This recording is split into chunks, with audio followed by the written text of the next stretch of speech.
नमस्कार दोस्तों, मैं भावनी मिश्रा अपने चैनल दिव्याभा क्रिएटिविटी जोन में आप सभी का एक बार फिर से स्वागत करती हूँ।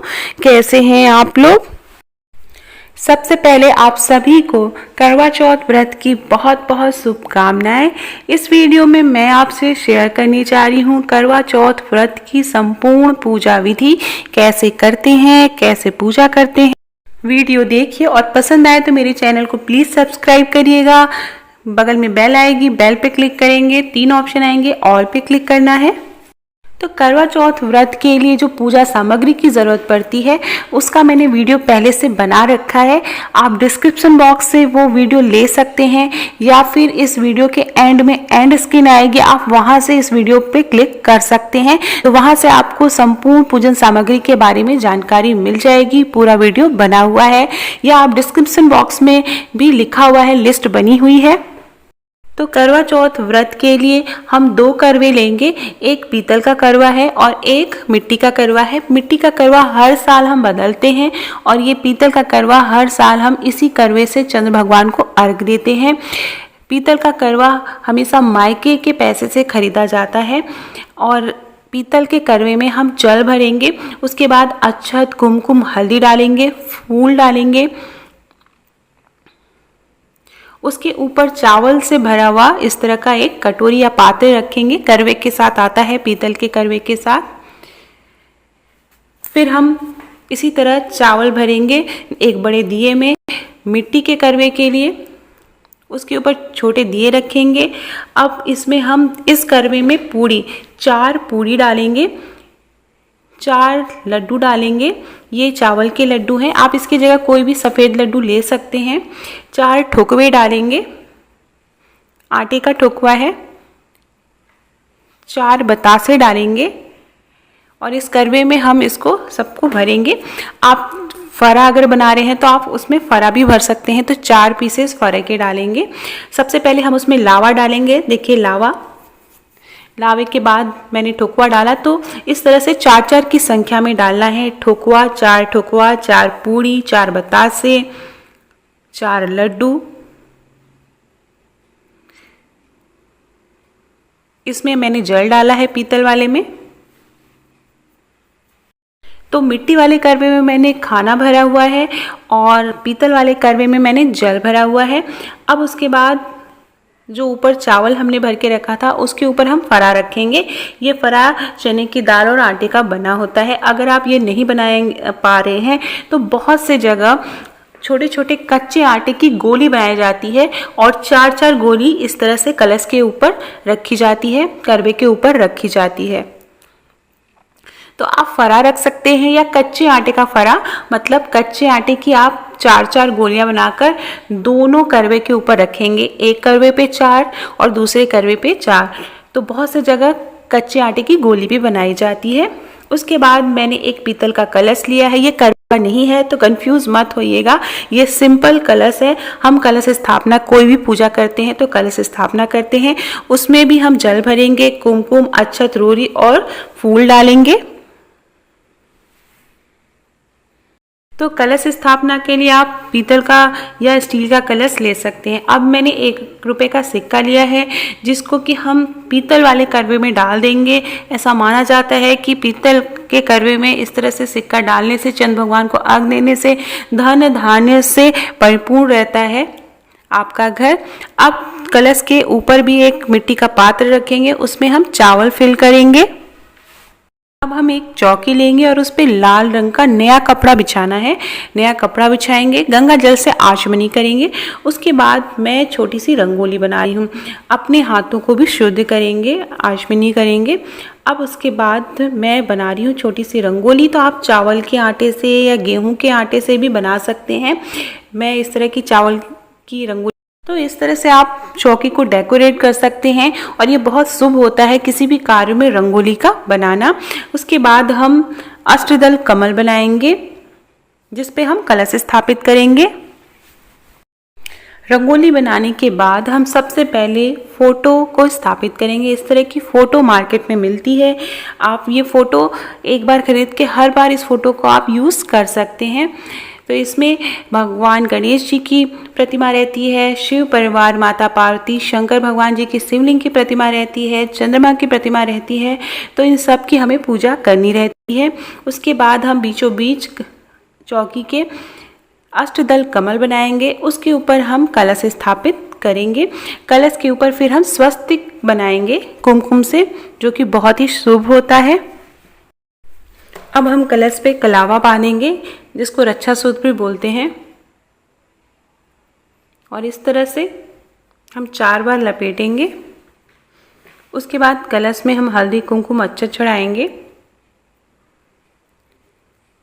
फिर उसके बाद हम दोनों करवों को स्थापित करेंगे। तो करवे में हम दोनों सरई लगाएंगे। सरई कुछ इस प्रकार की होती है, जो कि उत्तर प्रदेश, बिहार में और मध्य प्रदेश के कुछ भागों में मिलती है। ये देखिए, इस तरह का सरई होती है। उसके बाद दोनों करवों में हम सरई लगाएंगे। सरई 4 की संख्या में या 7-7 की संख्या में होनी चाहिए। तो बहुत सी जगह 7 लगाते हैं, क्योंकि 7 बहुओं और 7 बेटों की कहानी है करवा चौथ की, या फिर 4 की संख्या में लगाते हैं चौथ की वजह। अब हम पूजा शुरू करेंगे।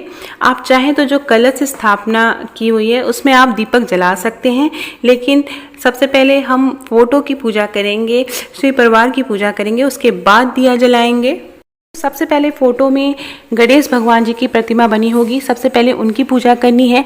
उन्हें अक्षत, कुमकुम, हल्दी लगाना है, सिंदूर लगाना है। उसके बाद शिवलिंग बने होंगे, उनकी पूजा करनी है। माँ पार्वती की पूजा करनी है, चंद्र भगवान की पूजा करनी है। तो सबको हल्दी कुमकुम अक्षत लगाना है। तो उसमें जो भी प्रतिमाएं बनी है हम सबकी पूजा करेंगे। उसके बाद हम कलश की पूजा करेंगे। कलश पे हल्दी कुमकुम अक्षत लगाएंगे, कलश पे स्वस्तिक का निशान बनाएंगे। अब इसके बाद हम फूल माला चढ़ाएंगे। आप चाहे तो जो कलश स्थापना आपने की है उसमें दिया जला सकते हैं, लेकिन अभी मैं दिया जलाऊंगी। बहुत से लोग पहले दिया जला के फिर पूजा करते हैं। फूल माला, जो फोटो होती है उसमें चौथ माता भी बनी होती है, तो इस तरह से हम फूल या माला आप चढ़ा सकते हैं। फिर हम फूल चढ़ाएंगे। सबसे पहले गणेश भगवान जी को फूल चढ़ाएंगे, उसके बाद कलश को फूल चढ़ाएंगे, करवों को फूल चढ़ाएंगे, फोटो में फूल चढ़ाएंगे। उसके बाद पान के पत्ते में एक लौंग और इलायची और सुपारी रख के हम चढ़ाएंगे, चौथ माता को चढ़ाएंगे। उसके बाद हम लाल रंग का वस्त्र चढ़ाएंगे। आप चाहे तो लाल रंग की चुनरी ले सकते हैं या लाल रंग की साड़ी आप चढ़ा सकते हैं। तो इस तरह से लाल रंग का ही कपड़ा लेना है, वो हम चढ़ाएंगे। अब हम दिया जलाएंगे। तो सबसे पहले जो हमने कलश स्थापना की थी उस पे दीपक जलाएंगे।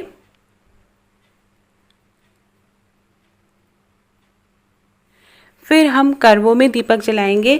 मैं आपको यहाँ पे एक बात बता दूँ कि जो दिया होता है, जो मिट्टी का करवा है, उस पे हम तेल से दिया जलाएंगे, और जो करवा पीतल का है उसके ऊपर हम देसी घी का दिया जलाएंगे, और बीच में जो कलश रखा है उसमें भी हम देसी घी का दिया जलाएंगे। तो इस बात का हमें ध्यान रखना है कि मिट्टी के करवे के ऊपर हमें सरसों के तेल का दिया जलाना है, और पीतल के करवे पे हमें देसी घी का दिया जलाना है, और बीच में जो कलश रखा है उसमें भी आप देसी घी का दिया जलाएंगे। बहुत से लोग पूजा शुरू करते ही जब कलश स्थापना करते हैं तो ही दीपक जला देते हैं, दिया जला देते हैं, तो वो भी विधि सही है। अब उसके बाद हम श्रृंगार का सामान चढ़ाएंगे। माता चौथ को, माता पार्वती को हम श्रृंगार का सामान चढ़ाएंगे। तो एक एक करके श्रृंगार का सामान चढ़ाना है। बिंदी के पत्ते में से आप बिंदी निकाल के माता चौथ को लगा दीजिए। उसके बाद सिंदूर आप चढ़ाएंगे। अभी मैं आपको सुहाग लेना भी बताऊंगी, सुहाग कैसे लेते हैं। तो जो भी श्रृंगार का सामान है आप वो यहाँ पे चढ़ा देंगे। Nail polish, lipstick, mehndi. श्रृंगार का सामान चढ़ाने के बाद अब हम फल फूल चढ़ाएंगे, नैवेद्य चढ़ाएंगे। नैवेद्य मतलब जो आपने जो भी भोग आप चढ़ाने के लिए आपने बना के रखा है वो चढ़ाएंगे। फलों को 4-4 की संख्या में चढ़ाना है। अगर चौकी पे नहीं अट पा रहा है तो आप 4 फल चुवा के आप बगल में रख दीजिए। तो इस तरह से जैसे 4 केले, 4 अनार, 4 सेब, 4 सिंघाड़े, इस तरह से आप कोई भी फल 4 की संख्या में चढ़ा सकते हैं। आप कोई एक फल भी 4 की संख्या में चढ़ा सकते हैं।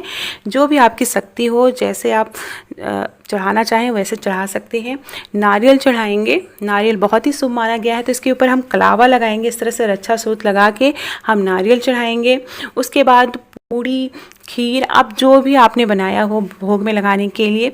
हमारे यहाँ शक्कर पिंडी के लड्डू चढ़ाए जाते हैं, जैसे चावल के लड्डू होते हैं वो चढ़ाए जाते हैं। तो सफ़ेद चीज़, अगर आप चंद्र भगवान को अर्घ देने जा रहे हैं तो सफ़ेद रंग का लड्डू, सफ़ेद पेड़ा, इस तरह की चीज़ें आप भोग में लगाइए। पूड़ी, ठेकुआ, गुलगुला आप इस तरह से बना सकते हैं। उत्तर प्रदेश में बहुत सी चीज़ें घर में बनाई जाती हैं, जैसे कढ़ी हो गई, बड़ा हो गया, फरा हो गया, खीर, चावल, पूड़ी, सब्जी बिना प्याज लहसुन की, उसको भी भोग लगाया जाता है। उसके बाद हम कथा सुनेंगे। इसके बाद हमें करवा चौथ व्रत की कथा पढ़नी है।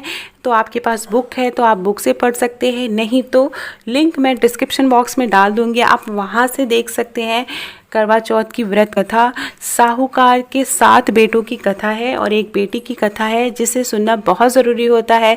जब तक आप कथा नहीं सुनेंगे, कहते हैं व्रत का फल नहीं मिलता है, तो कथा ज़रूर सुने और पढ़ें। इसके बाद कथा सुनने के बाद हम करवा फेरते हैं, जो कि बहुत ज़रूरी होता है। तो जो बाएं करवा रखा है उसको हम दाहिनी तरफ रख देंगे इस तरह से, और जो दाएं तरफ करवा रखा है उसको हम बाएं तरफ रख देंगे। तो इस तरह से करवा फेरते हैं।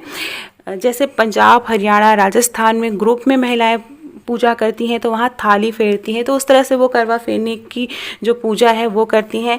लेकिन आप अगर घर में पूजा कर रहे हैं तो आपको इस तरह से करवा फेरना बहुत ज़रूरी होता है। करवा ज़रूर फेरा जाता है। और इस पे मैंने एक गाना भी बनाया है, उसकी लिंक भी मैं डिस्क्रिप्शन बॉक्स में डाल दूँगी। उसके बाद हम सिंदूर चढ़ाएंगे और 7 बार सिंदूर चढ़ाना है। उसके बाद 7 बार चढ़ाने के बाद 7 बार वापस अपने वहाँ से माथे पे लगाना है और फिर माँ को फिर से सिंदूर चढ़ाना है 7 बार। तो इस तरह से सुहाग लिया जाता है। आप चाहें तो 5 बार सिंदूर चढ़ा सकते हैं और 5 बार आप सुहाग ले सकते हैं। तो 5 या 7 की संख्या में ही सुहाग लिया जाता है, सिंदूर चढ़ाया जाता है या मांग में लगाया जाता है, इस तरह से। तो ये सुहाग लेना बहुत ज़रूरी होता है। उसके बाद हम आरती करेंगे। आरती में आप सबसे पहले गणेश भगवान जी की आरती करेंगे, उसके बाद माँ पार्वती की आरती करेंगे, शिव भगवान जी की आरती करेंगे। सच्चे मन से आप प्रार्थना करेंगे। आरती करने के बाद उस घर के सभी सदस्यों को आरती देंगे। पूजा में अपने पति को ज़रूर शामिल करें और हो सके तो कथा भी आप उन्हीं से सुने तो ज़्यादा अच्छा रहता है। जहाँ ग्रुप में महिलाएं पूजा करती हैं, वहाँ पे जो बड़े बुज़ुर्ग होती हैं, महिला होती हैं, वो सबको कथा सुनाती हैं, जैसे कि पंजाब, हरियाणा, राजस्थान में। आरती करने के बाद माँ से प्रार्थना करेंगे कि हम सभी का सुहाग अमर रहे, हम सभी के पति की लंबी आयु हो। माँ से प्रार्थना करेंगे कि कोई भी भूल चूक हो गई हो तो हमें माफ़ करें। जो हमसे शक्ति हो पाई हमने पूजा की, हमारी भूल चूक माफ़ करिए, हमें क्षमा करिएगा। तो ये जो मिट्टी का करवा है जिसमें कि खाना रखा है, उस करवे को ऐसे ही रहने देंगे पूजा की जगह पे, और अगले दिन सुबह जो सुहागिन महिलाएं हैं उस खाने को खुद भी खाएंगे और अपने पति को खिलाएंगी। जो दूसरा पीतल का करवा है वो चंद्र भगवान को अर्घ देने के लिए यहाँ से हम चंद्र पूजन की थाली में रख लेंगे सरई के साथ ही, और फिर हम चंद्र भगवान को अर्घ देंगे। अब इसके बाद हम जब चंद्र भगवान दर्शन देते हैं तो हम चंद्र भगवान का आह्वान करते हैं, उनकी पूजा करते हैं, अर्घ देते हैं। चंद्र भगवान की पूजा, अर्घ देने की विधि, पति पूजन की विधि, ये सारी विधि मैं अगले वीडियो में आपसे शेयर करूंगी, तो आप ज़रूर इंतज़ार करिएगा। उसकी लिंक भी मैं इसी वीडियो के डिस्क्रिप्शन बॉक्स में डाल दूंगी। अगर वीडियो पसंद आया हो तो प्लीज़ दोस्तों के बीच में शेयर करिएगा। कोई भी क्वेश्चन हो तो ज़रूर पूछिएगा, मैं ज़रूर आंसर करूँगी। Thank you for watching my video.